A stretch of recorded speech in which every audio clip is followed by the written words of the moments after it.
I want to give you a heads up that this Sunday is National Grandparents' Day. So why not carve out a few minutes this weekend and make a dish to celebrate them? Maybe it's Grandma's iced oatmeal cookies or Grandpa's famous Sunday morning pancakes.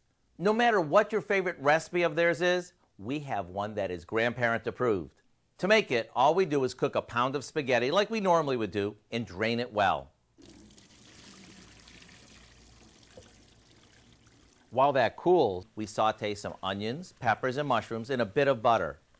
Once they're tender, we add our cooked pasta along with a good amount of chicken broth,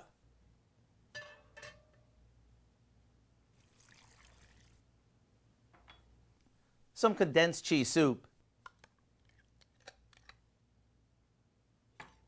and a bit of crumbled bacon.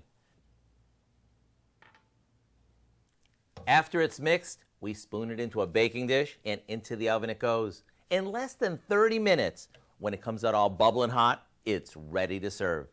Maybe make this for your grandparents, or if you are one, I know your kids and grandkids will love this too.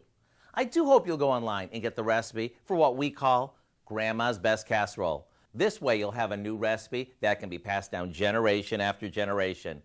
Because when a recipe starts in Grandma's kitchen and it's made with TLC, you can bet it's so good.